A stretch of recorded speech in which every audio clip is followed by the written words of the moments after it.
With the CARV being a 3-round burst tactical rifle just like the AUG and M16, that raises the question, is this weapon going to be an overpowered meta just like we saw last season in Season 2 with the AUG and M16? And I have some strong opinions on the CARV. I've used it quite a lot in Warzone and quite a decent amount in Cold War's multiplayer. I don't have it DM Ultra yet at the time that I'm recording this video, but I'm only just a couple camos away, but I've used it quite a lot. And I've seen some videos out on YouTube of people calling it the super overpowered ultra meta weapon of Season 3, and I honestly disagree. I've used it quite a bit in Warzone, and it does not hold up like the burst rifles from last season. Honestly, ARs outgun the CARV.2 every day of the week. There's not a single scenario where the CARV.2 should win gunfights. The only time the CARV is winning gunfights is if you have the jump on the player, you're third partying them, or the person you're fighting against isn't good. Because if they have their loadout assault rifle, whether that's the Kilo, M4A1, Krig, anything, you're losing that gunfight.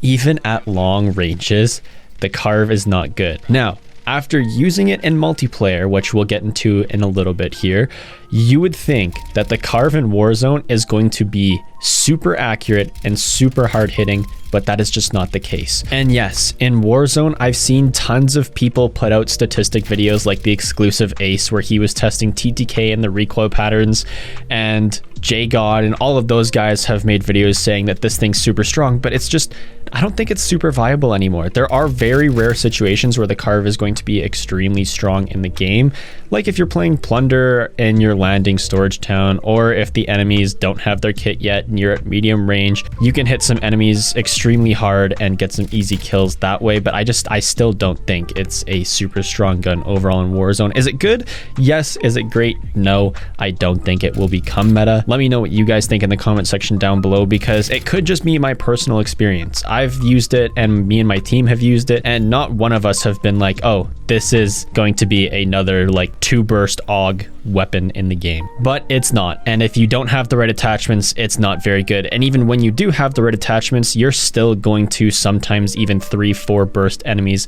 depending on how accurate you are. It's pretty much on par with what the AUG and M16 are in the game right now, even though the statistics do have a higher TTK than the AUG and M16. Even when people have been using it against me, I've been outgunning them with the FAL, the M4A1, the Krig.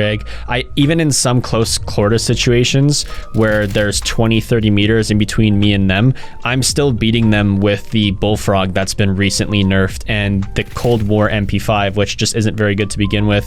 I've been beating the CARV.2 in gunfights like that. So I honestly, unless you want to try it out and unless it's working for you, I don't recommend it personally. In multiplayer, however, it's great. In core, hardcore, it's going to shred. Of course, hardcore, it's going to be one-shot kills at all ranges, regardless of where you're hitting enemies, and it's burst, so even if you're inaccurate with it, you can still get some easy kills hardcore-wise. However, in core, it's extremely good. You'll see in the background gameplay, I'm 2-3 bursting kids, even 1 bursting kids at super close range. The long range kills are really easy to get, and I'll throw my attachments that I've used up on screen in multiplayer, and you can tell my attachments aren't built for range, yet this thing still shreds. So if you really wanted to maximize your damage range and your bullet velocity attachments and just buff those stats with this gun is going to be insane at those long ranges, but you're going to sacrifice your mobility, and I actually like the mobility at close ranges. It's like an M16 from COD 4, at least that's how it seems like in multiplayer. It seems more like the COD 4 M16 than the M16 itself does, and I know it's supposed to be the G11 from Black Ops 1, but it's extremely good within multiplayer. And Golden DM Ultra is extremely easy to get on this tac rifle. The only thing you might struggle with is going to be killing enemies while they're behind cover, and the only reason this is going to be difficult is because it's all situational variables that are going to dictate this camo grind for you. If enemies aren't going to be behind cover and they're just kind of running out in the open of the map, you're not going to be getting a lot of these kills. However, if you're in combined arms, there's always plenty of enemies taking cover behind stuff, so you can get your kills done extremely fast that way.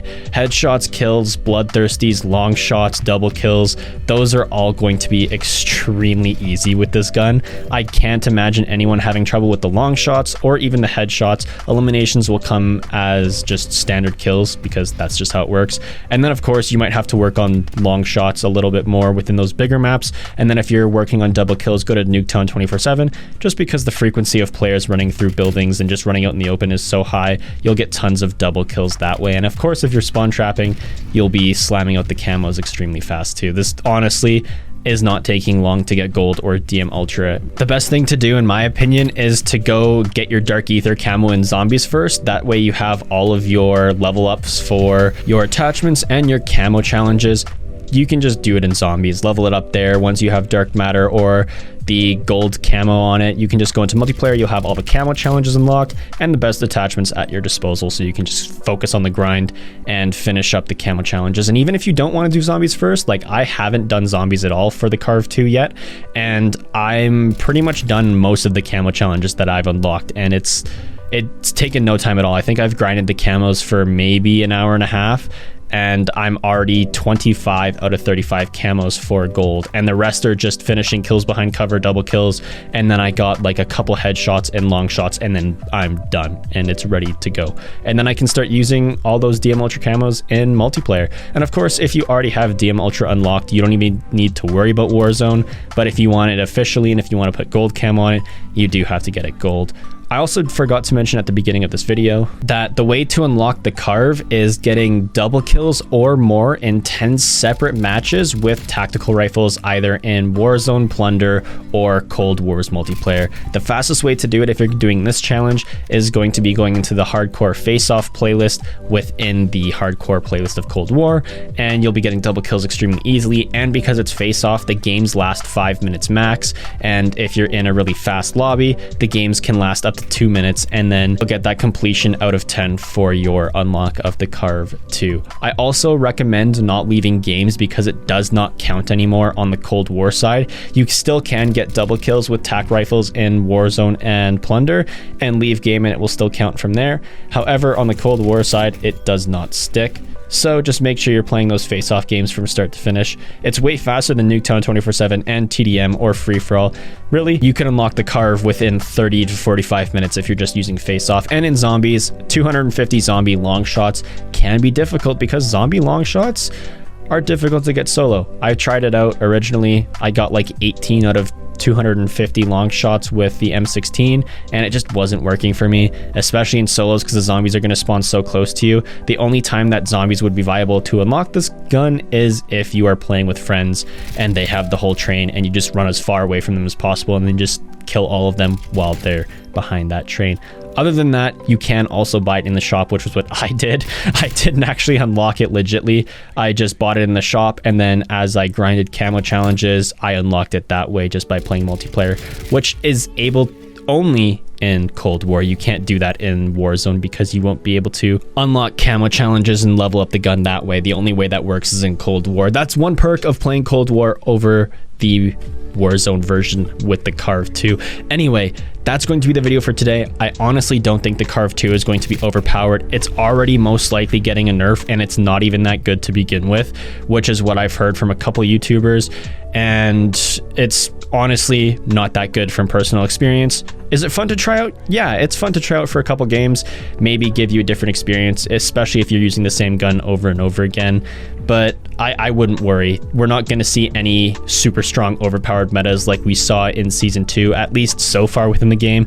It's still a very open meta, and it's the most balanced I've seen Warzone in a long time. Anyway, leave a like if you guys did enjoy, dislike if you didn't. Let me know in the comment section down below what you guys think of the CARV, if you guys have any good attachment setups and so forth.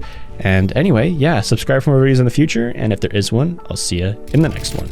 Peace.